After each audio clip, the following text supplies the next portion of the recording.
שלום וברכה, אנחנו לומדים יסודות בלימוד פנימיות התורה, מהספר התורה האדם ומה שביניהם. פרשת אחרי מות קדושים.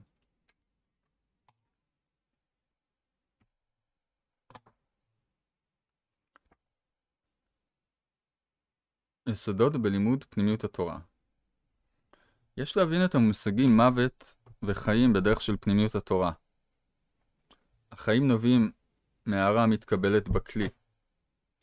ישנם חיים שהורגים, וישנם חיים המחיים. יש חיים מצד הכלי, ויש חיים מצד התלבשות האור בכלי. זאת אומרת שאנחנו עוסקים בנפש האדם, כשאנו מדברים על מוות וחיים, אנחנו לא מדברים על המוות הביולוגי, אלא על המוות של התודעה, של הנשמה, של הרגש המציאות, הרגש האלוקות. כמובן המוות מתבטא בהרבה דרגות. הרבה מהמוות שאנו מכירים זה בנפש הבהמית, דיכאון, חוסר חיות, מיתה. ויש את המוות הרוחני שאדם מתנתק מהרגש האלוקות, מהדבקות בבורא, מהארת הנשמה, מהרגש הפנימיות בתורה ומצוות. וזה המוות העיקרי. זה מתבטא לנו בהרבה רובדים ומערכות, אבל מוות ברוחניות זה שהאור מסתלק מהכלי. ובדרך עבודה פנימית, בדרך פנימית מתים הרבה פעמים. אבל זה גם אימון טוב לדברים מאוד גבוהים, כי יוצאים מעבר למעגל הבהמה, והמוות הוא לא מתבטא רק במשהו ביולוגי, אלא הרבה מעבר. אז החיים נובעים מהערה מתקבלת בכלי. אגב, יש נעיר דקיק שמלווים לנו, ואנחנו עושים הרבה רעש, וחושבים שזה שלנו, ומתגאים בזה.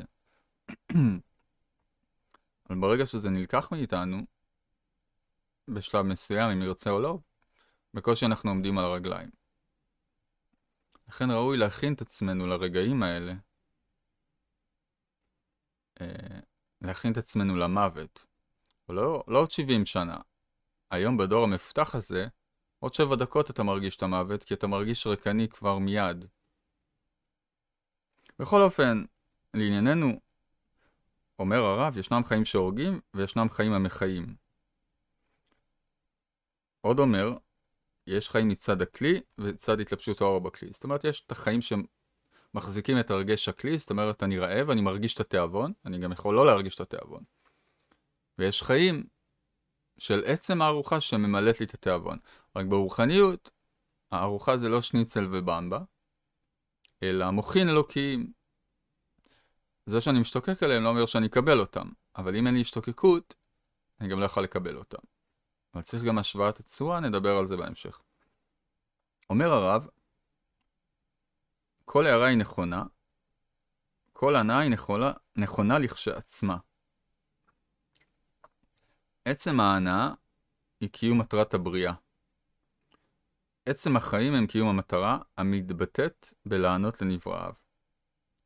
הוא שכותב בעל הסולם, פרי חכם איגרות קודש, אם האדם נהנה ממציאותו בעולמו של השם יתברך, הרי באותו הזמן נמצא מברך לבוראו, שברא אותו לענותו. הוא כמעט שאינו צריך להוציא בפיו כנ"ל. ולהפך חס ושלום, אם האדם מרגיש שזה כאב בזמן מציאותו בעולמו של השם יתברך, הרי באותו הזמן עושה להפך חס ושלום כנזכר לעיל. זה לא שלא צריך לברך עכשיו, אבל הרעיון הוא, כי הברכה היא רק גירוי ללב, אלא הרעיון הוא, אם אתה נהנה, אז נקרא שאתה מודה להשם. אבל אם זאת יש לסייג את זה, תכף הרב ידבר מזה. הוא מדבר כרגע מצד מטרת הבריאה. האם מותר ליהנות מכל דבר? אם כך נשאלת השאלה, האם מותר ליהנות מכל דבר? אפשר להבין שלכאורה מותר ליהנות, ואפילו מצווה ליהנות, שהרי בכך מקיימים את מטרת הבריאה. כפי שנכתב לעיל, ישנם חיים מצד הכלי, וישנם חיים מצד התלבשות האורות בכלים. החיים, ההערה של הכלים, חייבת להיות קודמת להערה של התלבשות האורות בכלים. ההערה לכלים נקראת חסדים או תיקון הבריאה. זאת אומרת, הרב מדייק פה שהערת כלי, זאת אומרת, הרגש ההשתוקקות, הוא מייחס את זה לעוביות המסך, ולא לתאווה עצמה. לכן הוא קורא לזה חסדים. כי זה מה שמאפשר לי להחזיק את החוכמה ולקבלה. אז באופן רגיל, הערת כלי, זה שאני מרגיש את זה שאני משתוקק. ויש את המילוי להשתוקקות שלי. משתוקק לאכול, אכלתי, זה המילוי. משתוקק לזיווג טוב, הזדבקתי, זה המילוי. משתוקק לדבקות בהשם, נדבקתי בו, זה המילוי. אבל הרב מחדד פה, היות ואנחנו עוסקים בתיקון הבריאה, שהכלי דווקא, הערת כלי, היא דווקא חסדים. אמונה, השפעה.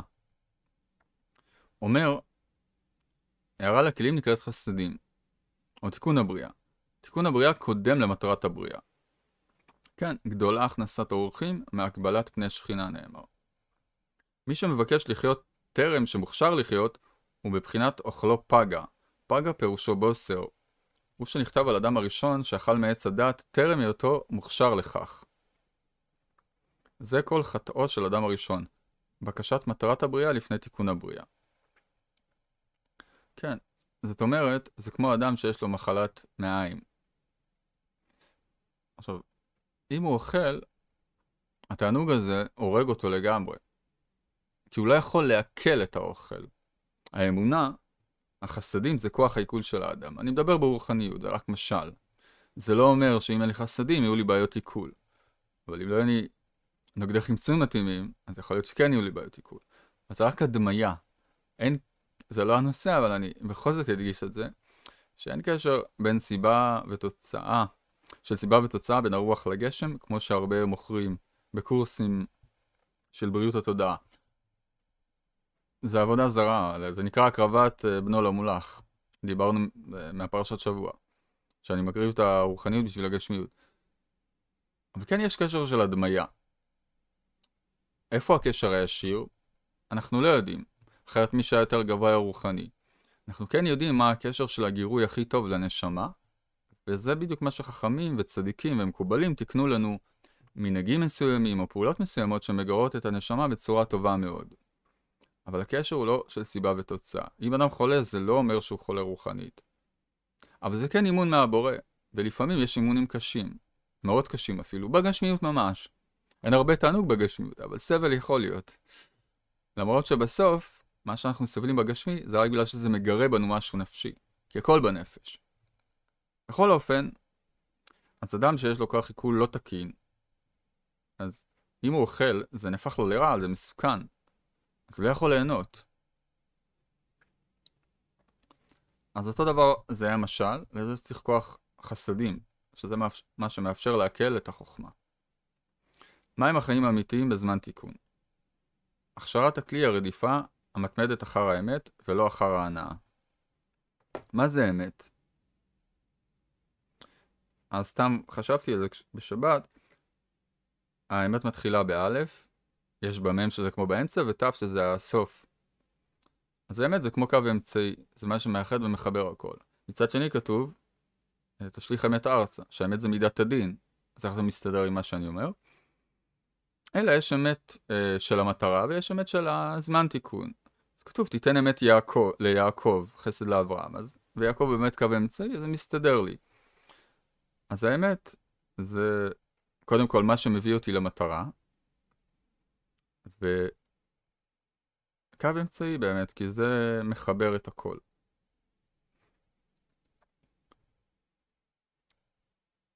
למתקדמים, האמת זה אור מקיף של לתת ראשונות. הכשרת הכלי היא הרדיפה המתמדת אחר האמת ולא אחר ההנאה. החיים צריכים לנבוע כחיים של הכשרת הכלים, כחיים של עבודה. משם עלינו לקבל את הנאתנו, שהיא החיים האמיתיים בזמן התיקון. כבר הראונו חז"ל, אשר רשעים בחייהם נקראים מתים. בחייהם הכוונה לזמן הנאתם, שכאמור ההנאה היא החיים. רשע נקרא אחד המקבל את ההנאה לכלי שאינו מוכן, מקבל את החיים בתענוג מדומה. שהוא שקר כלפי האמת, ועל כן גורם למיתה. מיתה זה כפולה היא. לא רק שהאור אינו יכול להאיר בכלי מקולקל זה, אלא שגם את מה שהיה מתוקן מקלקל, והוא שכתוב עבירה גוררת עבירה. כן, כמובן יש הרבה הסברים לעניין, אבל אם נלך עם הכתוב, למה רשע נקרא רשע? כי הוא מרשיע את הבורא. מה? שהבורא לא טוב ומטיב. למה? כי הוא לא יכול ליהנות בחיים. לא יכול ליהנות, הוא עושה את כל ההנאות. נכון, אבל אם מסתלקות ממנו, הוא לא יכול להחזיק בהם. והן לא ממלאות אותו. זה רק נעיר ודקיק. אומר על זה הרבה שבאמת כל התענוגים פה הם נעיר ודקיק, לכן הם אף פעם לא מביאים לנו סיפוק ושלמות. לכן אין אדם מת וחצי תאוותו בידו. לכן, הרשע נקרא מהעניין הזה כי הוא לא נהנה. לכאורה הוא הכי נהנה, לא, הוא דווקא לא נהנה. לכן הוא רשע, כי הוא מרשיע את הבורא, למה? כי לא טוב לו בחיים. כמובן יש עוד הרבה הגדרות לרשע. יש גם מצד העבודה, רשע זה מדרגה גבוהה, שהאדם מגלה שהוא רשע. זה תלוי ממה מדברים. האם המדע יגלה פעם את האמת? אם לא, כיצד ניתן לגלות את האמת? המדע זה גם המדע הגשמי, אבל זה גם צד היווני שבאדם. קליפת נוגה, צד הדעת. איך ידע האדם כיצד לעבוד את בורא, כיצד להכשיר את הכלים? ישנה טעות בהנחה שהמחשבה החיצונית יכולה להסביר את הפנימיות. זה כמו שאני אנסה להסביר את תורת הקוונטים דרך הפיזיקה הקלאסית. זה לא הולך ביחד. רק הסוד מגלה את הסוד, ואין החיצוני מגלה את הסוד. טעות נפוצה היא לחשוב שעל ידי התורה החיצונית או המחשבה החיצונית המדעית, נכיר את הרזים המובילים לנפש האדם. מהגשמי נולד גשמי, ומהרוחני נולד רוחני. זה משפט מאוד חזק. אומר גם בעל הסולם, בפרי חכם אין הגרזן מכה בהרוח. אך לא השארנו הבורא יתברך בודדים במערכה, ונתן לנו את האפשרות לגלות את הרזים הטמונים בתוכנו על ידי גירוי חיצוני. כאמור, הפעולה החיצונית יכולה לגרות את הפנימיות, כדי שמשם מתגלה הרז האמיתי. החיצוני יותר מאשר מגלה, רק מעוררו את חוסר הידיעה והרצון להתגלות הרזית האמיתית. מחשבה חיצונית גבולה היא וגדורה בסופיות.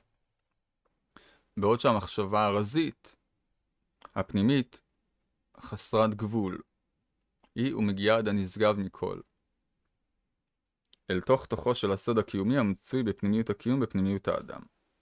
אותם אלה שהשיגו את הרזים הפנימיים, הם אלה שיכולים לחדור אל עומק ההכרה האנושית המקושרת לפנימיות התורה, ודרכה לתכלית הקיומית, המאפשרת את קיום מטרת הבריאה.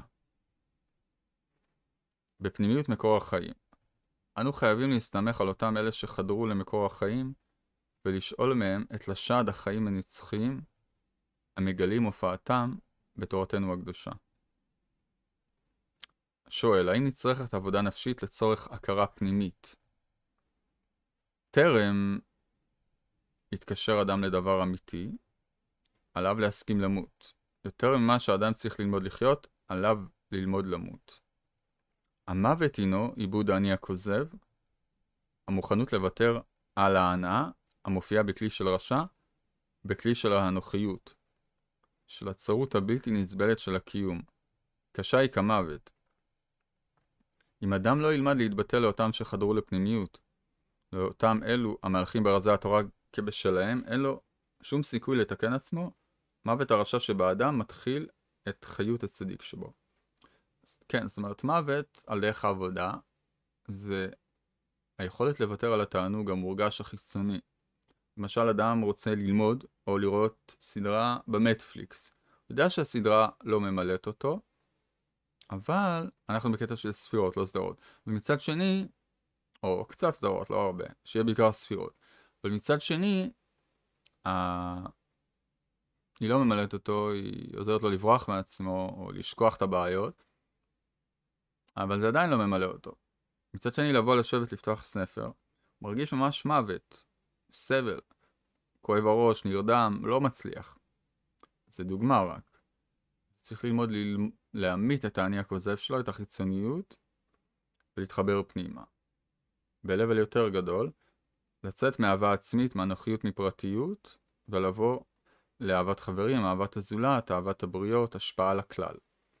אבל כשאדם באמת בא לעשות את זה מטעם הלשמה, לא מטעם פרסים או הקרבות בנו למולך, דהיינו את העוונות הקדושה שלו, מקריב לעבודה זרה, לפרטיות שלו, לא לדברים האלה, אלא באמת לעבוד, וגם מפגישים את האדם עם התודעה הזאת מלמעלה, כשהוא באמת בכיוון הזה, אז זה מאוד מאוד קשה לוותר על גרם קטן למען השני. למה?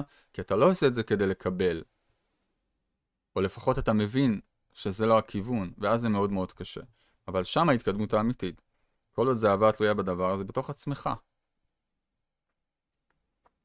שואל הרב, האם אתה מוכן למות? סליחה שאני עונה במקומך, אבל אין לך ברירה. או לבחור למות, או למות בעל כורחך. זאת אומרת, אם אתה לא תוותר על ההנאה, מלמעלה הייסורים והצמצום, ייקחו לך את ההנאה. אבל זה בא עם ריביות של שוק אפור או שוק שחור. כמו אדם שמשמין, משמין, משמין. אוקיי, עכשיו הוא חולה, אין לו ברירה, הוא חייב להרזות. אבל עם ריבית. למה? כי הוא צבר עוד כמה עשרות קילו. בעל כורחך אתה חי, ובעל כורחך אתה מת. תכלית חייבת להתקיים עוד והבורא, הפועל לתכלית של קיום החיים, אינו מתבלבל. אם האדם לא מסכים למות, הוא מחפש ליהנות מהנוחיות, מהרשעות. הנאה תגרום לו לחוסר הנאה עתידית מצטברת, הכוללת מרחבים גדולים יותר של נפשו. בטווח הרחוק הוא יהיה במצב מאוד קשה. כי האור באמת, דיברנו על זה בקורס קבלה למתחיל, האור לא נמצא בגשמיות. זה רק גירוי והוא הדמיה, אבל מצד אחד זה טוב, אם לוקחים את זה כחומר גלם לעבודה. אבל כשזה עומד לבד, זה גורם למוות. אז איך יש אנשים שמאושרים מהגשמיות? קודם כל אין. אם מסתכלים פנימה רואים שלא. תראו את הזמרי האהבה. שרים על האהבה וכל יום מתגרשים.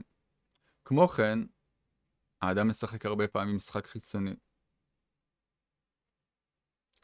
כמו כן, יש לפעמים מצבי ביניים של כאילו סיפוק זמני, כמו ילד קטן, אבל אי אפשר להחזיק בזה לנצח, היות ומטרת הבריאה חייבת להתקיים, אז היא דוחפת אותנו ובועטת בנו מהמצבים האלה, גם אם אנחנו מנסים להחזיק בהם, ומכריחה אותנו להתקדם לעבר התכלית. אנחנו לא אוהבים את זה, אבל זה כמו מס הכנסה רוחני, כמו ביטוח לאומי רוחני. אין ברירה. הוצאה לפועל רוחנית. איך נכון למדוד ולבנות את נפש האדם? טעות נפוצה היא במחשבה חיצונית למדוד את ההרגש הנקודתי, במקום את אווירת ההרגש בה מצוי האדם. כן.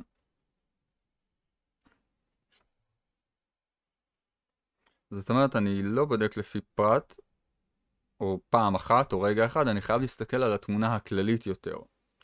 זה כמו לבדוק בגל ולא בחלקיק. הטעות הרגשית הזו גורמת לאדם לרדוף אחר התענוג הרגעי בחושבו שההצטברות וההצטרפות של תענוגות רגעיים ייתנו לו אושר. למרות הזה מרוקן אותו דווקא בטווח הרחוק. כאשר התענוג הרגעי אינו במסגרת של מטרה כוללת של אווירה נפשית כוללת, אלא מצוי רק כפסגה רגשית נקודתית, לא יצטרפו הנקודות לקיום אווירה נפשית חיובית כוללת. זאת אומרת, האדם צריך לקחת את הנקודות האלה ולחבר אותן לאווירה הכללית, דהיינו לקדושה, לפנימיות, למטרת חייו, לדרך חייו, לערכים. אבל אם הוא לא עושה את זה, קודם כל הם לא יצטרפו, אבל יותר מזה, יתרה מכך, ייצרו כאוס באחורי הכרתו של האדם, ויגרמו לו מעקות לא מובנות, למרות הריגושים המזדמנים. על כן על האדם לבנות אווירה רגשית דרך ריגושים רגעיים, אך ורק בתנאי, שהם חלק מהאווירה הכללית אותה הוא בונה. זאת אומרת, להשתמש בשביל הפרט למען הכלל, בקיצור. זה פשוט בהבנה, אם פועלים בשכל, אבל זה לא פשוט ליישום, כי מאמנים אותנו דרך זה, ודוחפים אותנו כל הזמן לרגע, כדי שנרכיב את הפאזל בעצמנו. על האדם לבדוק עצמו, כן. על כן על האדם לבנות אווירה רגשית דרך ריגושים רגעיים, אך ורק בתנאי שהם חלק מהאווירה הכללית אותה הוא בונה. על האדם לבדוק עצמו דרך האווירה הכללית, ולא דרך הריגושים הרגעיים. ואם הוא יבדוק את עצמו, הוא יראה, אדם שהולך בטומאה, הוא יראה שהוא באמת לא מאושר. כך עם עצמו, כך בזוגיות, כך בחינוך ילדים, וכך בקשר של האדם עם בוראו. אוקיי. עכשיו אנחנו לא נקרא את השאלות, זה אפשר לראות את השיעורים של הרב, שבחלקם הוא מדבר על זה, או לרכוש את הספר, אלא נעבור ליסודות של פרשת קדושים.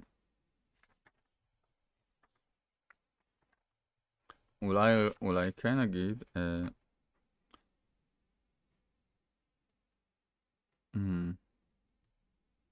רק את שאלה ג' מה מרמז לנו היפוך האותיות בתיבת פרוכת וכפורת הארון והארון? הפרוכת הינה המסך המבדיל בין הקדושה לבין הבא אליה. מרמזת היא על האפשרות של האדם לכפר על מעשיו, כאשר משתמש בפרוכת כמסך המבדיל על מנת לחבר. התפקיד של המסך הוא לאמן את האדם, להכשיר את כליו כדי לקבל על מנת להשפיע. הפרוכת העומדת בינו לבין האור המצוי בקדושה, מסמנת לאדם לעצור את עצמו, את רצונותיו לקבלת האור באופן בלתי אמצעי על פי טבעו המורגש. טבעו המורגש של האדם הוא לקבל את ההנאה גם ללא הכשרת הכלים. ההנאה נתפסת כסיבה מספקת לקיום הפעולה, ואם לא נראית באופן מיידי, נקודת היזק. הפרוכת מסמנת שצריך כפרה על הרצון הטבעי, הספונטני להנאה, שהרי הוא הרצון הבהמי של האדם. היכולת של האדם להפוך את רצונו מתקיים על ידי תהליך הנקרא זיווג דאקה. התפקיד של המסך הוא לתת את הכוח לוותר על האור כאשר הוא מגיע. ועל ידי כוח הוויתור, ליצור צורה חדשה לרצון, שיהיה להשפיע נחת רוח לנותן המתנה. המסך מכשיר את האדם לרצות את האור כאמצעי לאהבה, לנותן המתנה ולא למתנה עצמה. הוא הרעיון שצריך יהודי ליהנות בגלל שהבורא רוצה שיהנה. ההנאה צריכה להיות רק אמצעי לקשר עם הבורא. אסור שההנאה תהיה המטרה. הארון מבטא את סביבת הפעולה האמונית של האדם. זאת אומרת, הארון הכהן. והארון, ארון הברית, הוא הסביבה במונח ספר התורה. בו מסתתר הבורא מן הנברא. ההסתתרות מרומזת בפסוק, כי בענן הראה על הכפורת. ענן מראה על הסתרה, הוא הרמז הארון והארון, שהם היפוך אותיות. אני קצת מדלג. הנה אנו רואים שהארון מצווה לבוא בזאת, הנקראת אמונה אל הקודש, הנקרא השפעה. בפר, הרומז לדינים בבחינת האותיות הסופיות, הם נקראים אם הצפח, אם מנצפח, פר בגימטריה מנצפח, אך דינים אלו, הרגשת החיסרון, צריך להיות בן בקר, הרומז לחסדים, בבחינת להגיד בבוקר חסדך, שהדין יהיה נובע מהחסד. אגב, נגיד פה משהו קטן, הרבה מקבלים את התורה, אבל בבעלי חיים הם לא מסכימים עם התורה. פה פתאום התורה לא צודקת. מקבלים מה שנוח להם, אבל פה התורה לא צודקת. כמובן אנחנו דנים אותם לכף זכות, אבל אולי נחדד טיפה. אבל בקטנה כי זה לא הנושא. אז אמרנו, הרבה אוהבים את התורה, מקבלים אותה, אבל בבעלי חיים רואים אותה כרעה ולא מקבלים, ואפילו מביאים ראיות למה התורה לא ככה באמת, וזה סתם רבנים אומרים. אבל עובדה שהתורה אומרת להקריב קורבנות. אז מה היא פושעת? או היא אומרת לשחוט לפני שאתה אוכל בהמה? או עוף, יש הלכות. אז אני רק אגיד משהו קטן. קודם כל זה נכון שבמצב השלם, ולעתיד לבוא, לא נוכל יותר, לא נקריב קורבנות. נקריב, שיהיה בית מקדש, אבל בתיקון הסופי לא נקריב. זה לא המקום להסביר, הסברתי במקומות המתאימים. אבל במצב השלם באמת לא יהיה צריך להקריב בעלי חיים. אני רק אגיד נקודה קטנה, לאלה שמקבלים את התורה, אבל בעניין הזה לא. אל תחשבו רק על החיצוניות של הדבר. זאת אומרת, אתם רואים בהמה שוחטים אותה, אז אתם אומרים, זה פשע, התורה פושעת. כמובן, אני לא מדבר על צער בעלי חיים, זה אסור מהתורה. אני מדבר על שבאופן רגיל ולא מתעלל, לוקחים עוף ושוחטים אותו. על פי כללי ההלכה, ולא באופן של צער בעלי חיים והתעללות. כמובן, בתוך זה אני מדבר. אני רק אומר, קחו את הנקודה, שאל תסתכלו על הגוף של הבהמה, תסתכלו גם על הנפש שלה. והתורה אומרת לנו שהשחיטה מתקנת את הנפש של הבהמה הזאת. אז אל תדאגו לגוף הבהמי שלה, תדאגו גם לגוף הנפשי שלה. אז אתם כאילו מסתכלים, הורגים אותה, מתעללים בה. שקודם כל זה לא בדיוק ככה, כי השחיטה פוסקת לה את הדם בזמן, וגם היא מאבדת את ההכרה. זה שהיא מפרפרת, זה סוג של רפלקסיה, אבל לא משנה כרגע. תראו את זה במדע אחרת, איך שנוח לכם גם, שזה לא ככה, לא משנה. אני בא להעביר נקודה אחרת, מה? תחשבו על הפנימיות של הבהמה, לא החיצוניות שלה. בזכות השחיטה, הנפש שלה מתקנת. אז אל תדאגו לגוף הבהמי שלה. אם אתם באמת אוהבים בעלי חיים, תדאגו לנפש של הבעל חי. בזכות השחיטה, על פי ההלכה, אני לא מדבר על צער בעלי חיים, לפי כללי ההלכה, בצורה אמיתית נכונה, דווקא תחשבו על העולם הבא של הבהמה, לא העולם הזה שלה. לכן לא לקחת את התורה רק איפה שנוח, אלא הפוך. בזכות השחיטה אני מתקן את הנפש של הבהמה, ואז היא דווקא מרוויחה. עכשיו היא תהיה בעולם הבא. אז מה רע? לכן לא לקחת את התורה איפה שנוח לנו.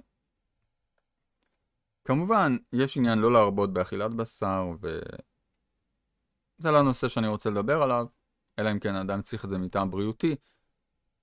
כל עוד זה לא בהתעללות וצער בעלי חיים, אין איסור לאכול בעלי חיים, כי אני יודע שלא אוהבים את התשובה הזאת אנשים, אבל כי זה דרך העולם, והאדוני צומח חי באו לשרת את האדם. אבל אם הוא עושה את זה רק בשביל התאווה שלו, ורק בשביל האנוכיות שלו, אז זה דבר שהוא לא טוב.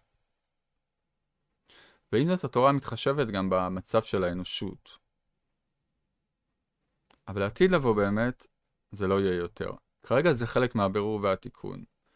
אבל זה נכון שרוב הפעמים, ורוב מצבים, אדם אוכל את זה באופן בהמי לגמרי, בשביל התענוג, ההנאה, לא אכפת לו מהנפש של הבהמה, וזה נכון שזה רוב המקרים. אבל אני כרגע לא מדבר על בני האדם, אלא על התורה. לכן לא לקחת מהתורה רק מה שמסתדר לנו, ואיפה שהיא לא לבעוט בה, או להסביר זה לא ככה. זה לא נכון לעשות את זה. גם פה התורה צודקת. תנסו לחקור ולהבין למה היא מתכוונת. תדאגו לעולם הבא של הנפש של הבהמה, ולא לעולם הזה שלה רק. וזהו. אוקיי. פרשת קדושים, יסודות בלימוד פנימיות התורה. החיוב שבשלילה כאשר הוא פרט בתוך כלל חיובי. כל מהלך בעולמות מצד הנברא מתחיל בגילוי השלילה, ולאחר מכן גילוי החיוב שהוא תכלית הפעולה. כן, יתרון האור מתוך החושך, ההיעדר קודם להוויה, זה טבע הבריאה. כך גם בצמצום א', הצמצום נתפס בטעות כדבר שלילי, כהסתלקות האור. כאמור, הסתלקות האור היא רק השלילה המכינה את החיוב, שיתר דבקות אהבת הבורא. וכך חייבים להאמין בכל דבר ודבר, למרות שבהסתר כפול זה מאוד קשה להאמין בזה. במילים יותר מובנות, ניתן לומר שהאדם בחר לקבל מתוך אהבה ולא מתוך הנוחיות, בתוך כלים דה השפעה ולא בתוך כלים דה קבלה. היות ותכלית השלילה היא החיוב, כן, כי השלילה לא באה בשביל עצמה, למרות שזה נראה ככה בקליפה וזה קשה, אבל לא, השלילה באה להביא לחיוב, חייבים להאמין בזה. על כן בהסתכלות על כל התהליך בשלמות, אף השלילה חיובית היא, למה? כי אני מתכופף כדי לקפוץ. שהרי כל פרט כפוף לכלל בו הוא נמצא. השלילה היא פרט בתוך הכלל שהוא השלמות. בהסתכלות פרטית, רק על הסתלקות האור, הפעולה היא שלילית. הסתכלות זו היא דרך הפרט ולא דרך הכלל. כן. זאת אומרת, זה כמו שאני מסתכל רק על נקודת הזמן או מעבר לזמן. רק על הפרטיות או מעבר לפרטיות. רק במדע או באמונה. רק על חתיכה מהפאזל או על כלל הפאזל. אבל כדי לראות את כל הפאזל אני חייב לעלות למקום הרוחני. כי אם אני מסתכל באמת על הפאזל כנקודה פרטית, למשל על העולם הזה, נכון שיש הרבה דברים יפים וטובים, אבל בדוגה יש הרבה מלחמות, פשעים, מחלות, סבל, דברים מטורפים, רציחות. רק שלילה רואים, רק רע, רק לכלוך. וזה נכון, הייתה שואה, הנה, היינו לפני כמה זמן, יום הזיכרון. איפה הבורא היה? אנשים, ילדים נרצחו, נשחטו, מה? באמת, אנחנו לא יכולים להבין את זה מהפרט. אי אפשר. זאת האמת, אין באמת תשובה. אפשר להסביר אל העולם הבא וזה לתרץ, אבל לא. חייב לעלות מעל התודעה הגשמית ולראות את זה במקום הרוחני.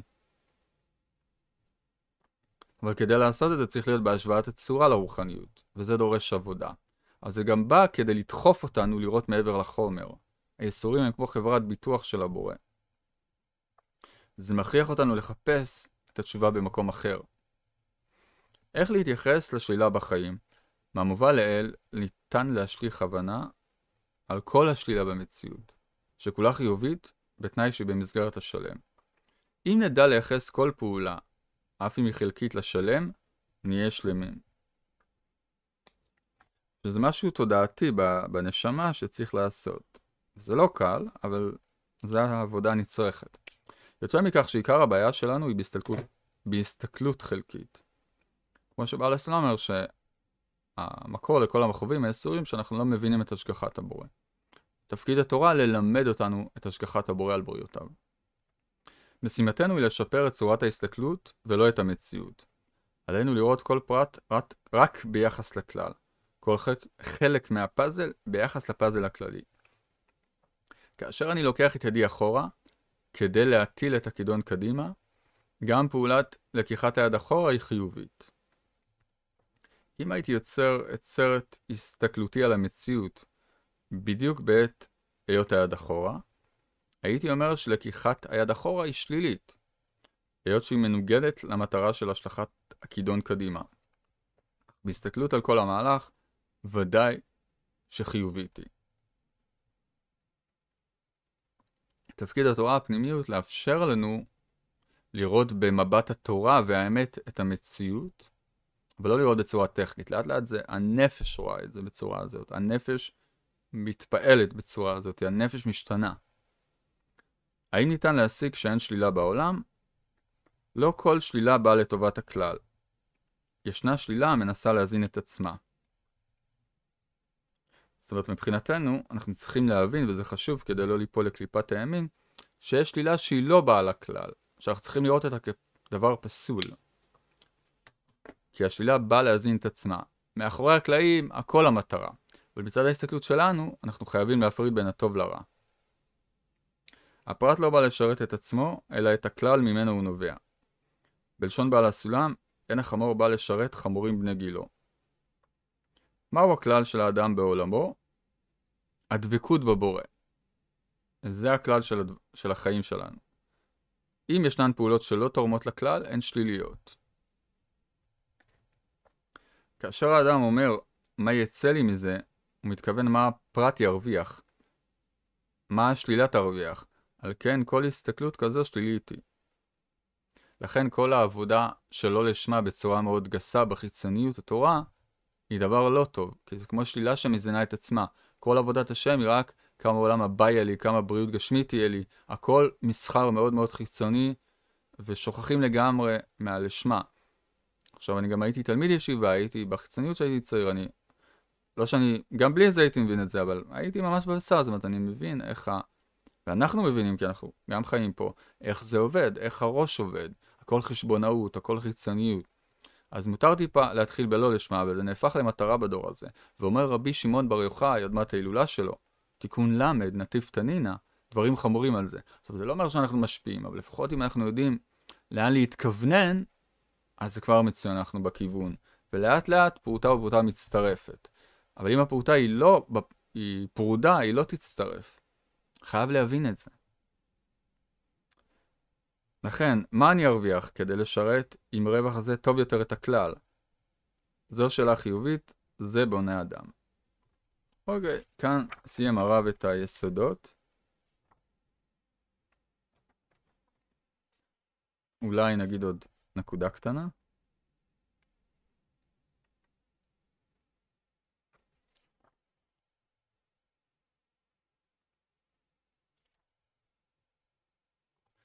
אוקיי, היות והרב מביא פה טיפה יסודות, אני אקרא את זה. שואל הרב מה הכוונה בלהיות קדושים? אם מילה זו לא תובן לאדם במשמעותה הפנימית, לא יודע למה לשאוף ולאיזו מטרה לקדם עצמו. כי קדוש אני השם לא ככן. מה הקשר בין היות הבורא לקדוש לכך שהנברא צריך להיות קדוש? על הדרך אני מזכיר, אני אשמח שתסמנו את הפעמון בערוץ לקבל ממני את כל ההתראות, ואם תוכלו להצטרף כחברי מועדון כדי לתמוך בערוץ ובהפצה, אני אשמח מאוד. כמו כן, יש כפתור תודה למטה, אם תלחצו עליו כדי לתרום ולסייע בהפצה, זה יתקבל בברכה. כמו כן, אשמח אם תגיבו, שתפו ותעשו שלייק, על מנת שתמשיכו לראות מאיתנו תוכן ולזיכוי הרבים. אני ממשיך. רש"י מפרש את המילה קדושים כפרושים, כוונה נבדלים מרוחקים לא דבוקים בבורא. בפתיחה, אות י"ג למביא בעל הסונה זצוקה את עניין שינוי הצורה והשוואת הצורה. נביא שורש עניין זה כאן בקצרה. היות שהנברא ביקש יתר דבקות עם הבורא, זאת מתוך בחירה, נתבעה בקשה זו, רצון זה, בחוק בל יעבור הקרוי בחוכמת הקבלה צמצום א'. צמצום א' זה אומר שאסור לקבל לפרטיות, אסור לקבל במנת לקבל. עם בריאת הרצון, היה הנברא באחדות פשוטה עם אור אינסוף, בבחינת הוא שמו אחד. כאשר המושג הוא מבטא את האור, והמושג שמו את הרצון. שמו בגימטריה הרצון. אחדות זו נבעה מהתכונה השלמה, דהיינו, היה המקבל, שזה הנברא, והיה המשפיע, שזה הבורא. די היה בכך כדי שתהיה אחדות. באות המקבל, כמובן הבורא תמן בו את זה כחלק מתוכנית גדולה יותר. באות המקבל שישנה דבקות בין האור לבין הבורא, השונה מאחדותו הוא עם הבורא, בסוגריים רק משל. דהיינו לאור הייתה דבקות של השוואת צורה, שהרי האור הוא המשכה של יש מהבורא. רצה הנברא יתר דבקות, דהיינו גם דבקות זו, המתקיימת בין האור לבורא, דהיינו הנובעת מהשוואת צורה. רק כמובן של הנברא זה לא יהיה כמו האור, כי האור אין לו רצון לקבל, אבל הנברא יש. אבל בצורה הוא יכול. דיברנו על זה בקורס קבלה למתחיל. כל מה שהרצון באינסוף בחר מתוך רצון ליתר דבקות נקבע כחוק. דהיינו, נקבע חוק, לא ייתכן להגיע לדבקות בלי להגיע להשוואת צורה. כן, זאת אומרת, זה חוק כבר, אין דבקות של השלמה יותר. זה לא יכול להתקיים יותר. בתלמוד 10 ספירות חלק ב' אור פנימיות א', אומר בעל הסולם הקדוש, לכל משהו רצון במדרגה העליונה, הוא כוח מחייב במדרגה התחתונה הנאצלת בסיבתה. צורת רצונו של הבורא, רצון להשפיע. צורת רצונו של הנברא, רצון לקבל. כאשר אנו אומרים שהבורא קדוש הוא, כוונתנו שהשם פרוש הוא מהרצון לקבל. ברור הדבר, שהרי איך ייתכן לומר על הבורא, שהוא התגלמות השלמות, שיש בו רצון לקבל המבטא חיסרון. היות והאדם רוצה להידבק בבורא, צריך אף האדם להשיג את הצורה הזו של ההשפעה. על כן, אף האדם צריך להיות קדוש. מופרש מרצונו לקבל לעצמו, דהיינו מהנוחיותו. באותו עושה את הפעולות הראויות, דהיינו המעשים והכוונות שבמצוות התורה, אז מביא האדם עצמו לטבע חדש, לצורת רצון חדשה, הנקראת בעל מנת להשפיע. אמנם, כדי להיות באחדות שלמה, אף זו שעימה נברא, דהיינו שבתחילה באינסוף היה באחדות פשוטה, באותו מקבל והבורא משפיע, על כן גם תכונה זו של רצון לקבל, אסור שתהיה נפסדת.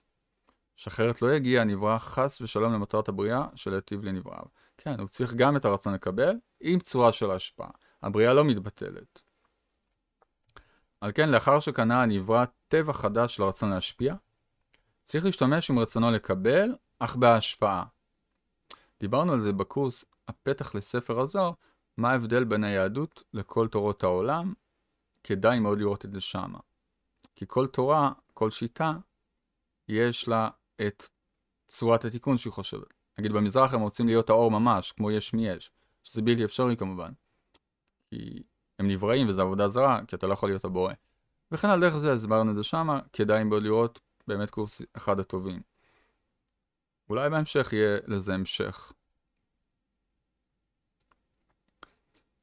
דהיינו שקבלתו עצמה תהיה מתוך רצון להשפיע על הנותן ולא מטעם רצונו לקבל על עצמו. סיכום תשובה ד'. בכך באנו לידי הבנה ברורה מה נצטרך מאיתנו כדי להגיע למציאות של קדושים תהיו. וכן את הצורך בכך, דהיינו כדי להגיע לקדושים צריכים אנו לקנות את הטבע של הרצון להשפיע. וזאת כדי להגיע לדבקות אמיתית של השוואת צורה עם הבורא, ודרך דבקות זו לקיים את מטרת הבריאה שהיא קבלת התענוג שהבורא רצה ליהנות לנבראיו כי מתנת ידו החווה יתברך וישתבח. אומר הרב"ש קדושים תהיו כי קדוש אני, אמנם קדושתי למעלה מקדושתכם. למה? כי הקדושה שלנו זה במסגרת הרצון לקבל, אבל הקדושה של הבורא זה בלי רצון לקבל. וזה דבר מאוד חשוב להבנה, כי אחרת הבורא היה נברא, וכל הבניין מתפרק. כל המהות של הבורא, וגם אני אומר מהות כלשון מושאלת, כי אין לנו השגה במהות הבורא, ואפילו לא במהות עצמנו, אבל כלשון מושאלת מצד התפיסה הראשונית שלנו את הדבר, מהותו של הבורא היא השפעה טהורה בלי רצון לקבל, שאנחנו באמת לא מבינים מה זה, כי אנחנו נבראים. צריכים לקבל את זה באמונה.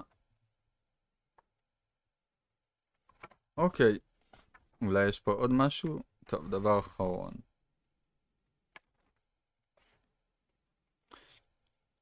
היות וזה גם קשור ליסודות, אני אקרא את זה. מהו השם אלוקכם? האם השם הוא רק של בני ישראל? הרי הבורא הוא הבורא לכל הנבראים וכל הנוצרים וכל המעשים. ואיך אומר הכתוב אלוקכם דווקא? שאלנו, האם רק בני ישראל ראויים להיות קדושים? לפי מה שהסברנו עד עתה, מבינים אנו שהשאלה היא, האם רק בני ישראל יכולים לקנות את התכונה של בעל מנת להשפיע? התשובה היא כן, אבל מסויג. דהיינו, ישראל הם רק נושאי הדגל, הראשונים לשאת את עול המצוות בעבודת הבורא.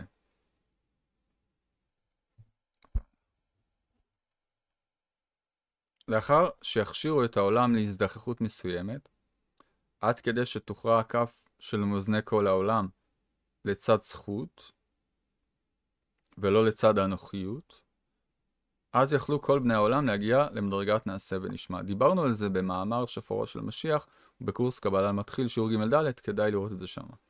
מה ההבדל בין תיקון הגויים לתיקון עם ישראל? ב' הבדלים עיקריים. א', הגויים יגיעו לתיקון רק לאחר שעם ישראל יגיע לתיקון. עם ישראל משמשים כמובילי דרך. ב' התיקון של הגויים מחייב את הקשר לעם ישראל. ללא עם ישראל הגויים לא יכולים להיות שלמים, אלא רק כנספחים לעם ישראל. חשוב להדגיש זאת, שאחרת ניתן היה לחשוב שכאשר גם הגויים יגיעו לשלמות של אהבת השם, יתבטל ההבדל בין עם ישראל לעמים ולא כך הוא. צריך להבין שישראל זה קו אמצעי, והגויים באופן כללי זה ימין ושמאל, והימין לא יכול לעמוד בלי הקו האמצעי וגם לא השמאל. זה עניין מהותי. הרבה אומרים, הבורא ברא את כולם, כולם שווים. אז אני חושב שמצד מטרת הבריאה כולם שווים, אבל מצד תיקון הבריאה זה לא כך. אבל זה לא אומר, גם מה שהתורה מגנה את הגויים, אין הכוונה לחסיד אומות העולם. גוי הכוונה עובד כוכבים ומזלות. אבל התורה היא לא בעד לשנוא גויים. אפילו רבי חיים ויטל אומר שצריך לאהוב כל בריאה ואפילו גוי. מה שהתורה מגנה מאוד את הגויים, זה כשהם עובדי כוכבים ומזלות. עם זאת, צריך להיזהר לא להתקלל יותר מדי, כי אז אפשר ליפול. ומצד שני, היום גם אנחנו בדור מפותח, והאנושות מתקדמת למקום מסוים, וצריך להרבות שלום. ובאמת רק חוכמת הקבלה יכולה לתת לנו מענה ופתרון ואיזון וחיבור בדבר הזה. יותר מזה, אפילו לגוי מותר ללמוד קבלה, אבל לא את הסודות, רק את מה שקשור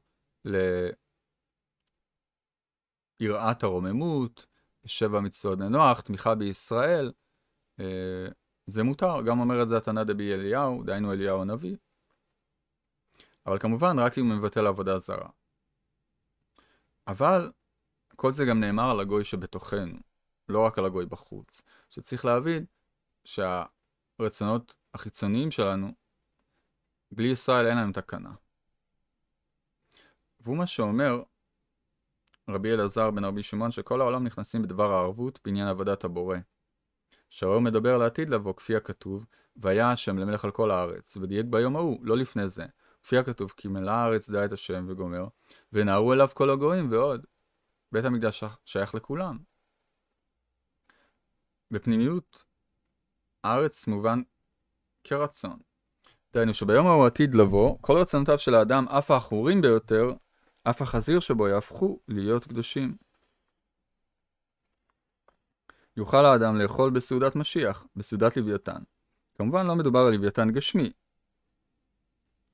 למרות שיש לו אחלה בשר, אלא זה משל לסוג של תודעה רוחנית. דהיינו שאף רצונותיו השפלים ביותר, שכיום מצווה הוא להימנע מהם לחלוטין, יהפכו כולם לאפשריים לעשייה בקדושה. לוויתן ושור הבר. כן. כתוב גם שיהיה מלחמה ביניהם, וזה תוקע את הקרניים בו, ובסוף הם יגיעו לקו אמצעי. סיכום, התיקון של האדם בחייו הוא תפיסה השלילה כחיוב. תפיסת השלילה כחיוב. על האדם להפוך את הרצון לקבל שהוא שלילי בטבעו לחיוב. וזאת ניתן לעשות בשלבים על ידי שינוי הצורה של הרצון, שיהיה על מנת להשפיע. דרך החיוב ניתן להתחבר לנותן החיים שהוא הבורא יתברך. בבורא אין שלילה, על כן דרך השוואת הצורה, על דרך החיוב, בבחינת קדושים, נתחבר בעזרת השם לבורא יתברך.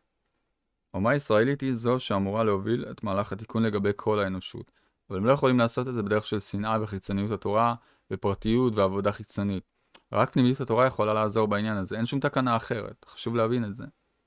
כמו שאומר הרב קוק בהרבה מקומות. צריך אדם לזכור ולא להפליג במעשיו ולחשוב שכבר הגיע העת. צריך זהירות רבה ביותר להימנע מכל הרצונות הבהמיים והגשמיים הנקראים הגויים שבתוכנו. רק בהיות האדם במציאות של ביאת משיח אמיתית, השתנו הדברים, הן לכלל האומה והעולם והן לאדם הפרטי, בעזרת השם נגיע לכך במהרה בימינו אמן.